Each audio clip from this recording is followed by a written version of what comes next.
नमस्कार बच्चों, मेरे YouTube channel ABC smart classes में आपका स्वागत है। यहाँ पर हम गणित के कक्षा 10वीं के 6.4 का क्वेश्चन नंबर 3 कर रहे हैं।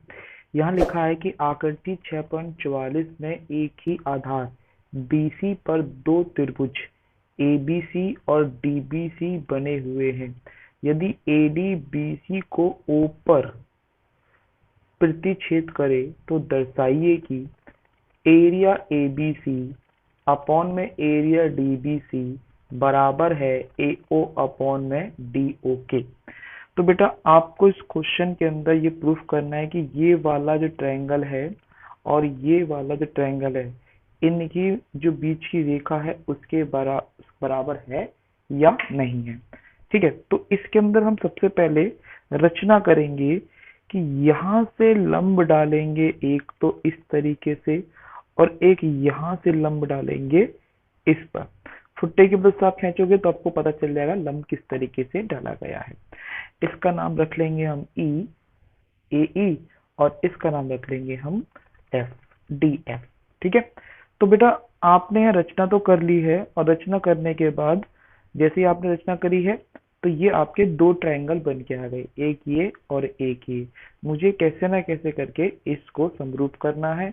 जैसे ये सवाल दोनों समरूप होंगे आपका सवाल हल हो जाएगा। समरूप के लिए दो देखो, ये एंगल इसके बराबर है और ये कोण इसके बराबर है तो समरूप हो गया।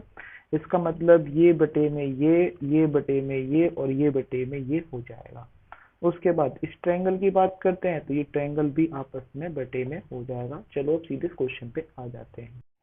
तो बेटा सबसे पहले हम हल लिख लेते हैं। हल में आपको दिया है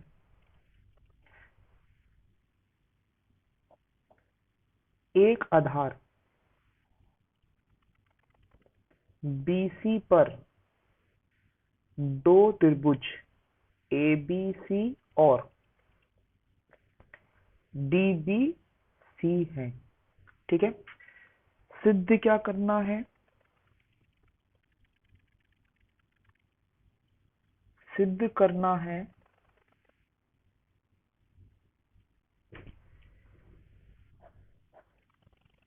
कि एरिया ऑफ ABC अपॉन में एरिया ऑफ DBC बराबर है AO अपॉन में DO के। अब बेटा इसमें रचना करनी थी। रचना क्या करनी है कि AE लंब डाला है BC पर और DF लंब डाला है BC पर। तो ये आपने रचना करी है। ठीक है, समझ में आ गया। तो एक रचना ये, एक रचना ये करी है। अब करते हैं उत्पत्ति, मतलब क्या, सवाल शुरू करते हैं। तो त्रिभुज AEO AEO और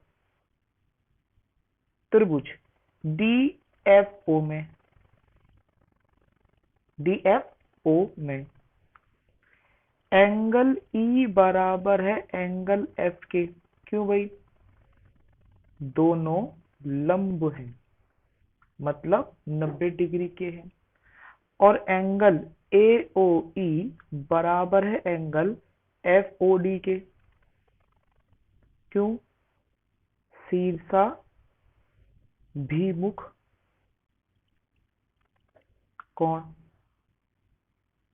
ठीक है, तो बेटा AOE इसके बराबर है, ये इसके बराबर है, इसलिए ट्रायंगल AEO समरूप है त्रिभुज DFO के। एंगल समरूप नियम द्वारा। ठीक है बच्चे, अब ये दोनों ट्रायंगल तो समरूप हो गए। इसको अगर ये समरूप है तो इनकी जो भुजा है वो समानुपातित होगी। मतलब इनकी जो भुजा है वो समानुपातित होगी। मतलब AE बटे में होगा DF के। ठीक है, बराबर AO बटे में होगा DO के और बराबर OE बटे में होगा OF के। तो ये क्यों हो रहा है? समरूपता नियम के कारण। नियम के कारण। तो ये हो गया मेरा नंबर 1, यहाँ पे मैंने नंबर 1 मान लिया। अब बेटा इसका नंबर 2 लेते हैं। मिलेंगे ए बी सी त्रिभुज ए बी सी और त्रिभुज डी बी सी, ये दोनों एक ही आधार पे बने हुए हैं। एक आधार मतलब बीसी बने हुए हैं, बीसी पर बने हैं। मुझे इनके एरिया का अनुपात कर लेते हैं। तो एरिया ऑफ एबीसी बटे में एरिया ऑफ डीबीसी बराबर होगा 1/2। भाई एरिया ऑफ ट्रायंगल क्या होता है? हाफ ऑफ लंब गुणा में आधार। तो हाफ ऑफ इसका लंब क्या होगा? एबीसी का लंब तो एक ही होता है ना, बिल्कुल सही, एई, और आधार हो गया बीसी बटे में। फिर हम त्रिभुज की बात करते हैं बीसीडी की। बीसीडी में लगेगा 1/2 लंब गुणा में आधार, यानी कि डीएफ गुणा में बीसी। अब देखो इसमें कुछ कट रहा है, हाँ, 1/1 2 से कट गया, बीसी से बीसी कट गया।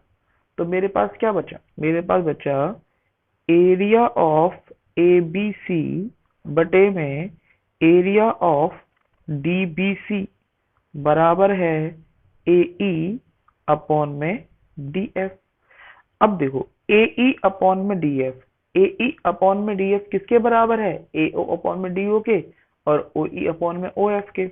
बट मुझे तो सिद्ध करने के लिए यही चाहिए था, तो इसलिए मैं इसको चेंज कर दूंगा और ये बन जाएगा एरिया ऑफ एबीसी बटे में एरिया ऑफ डीबीसी बराबर है एओ अपॉन में डीओ।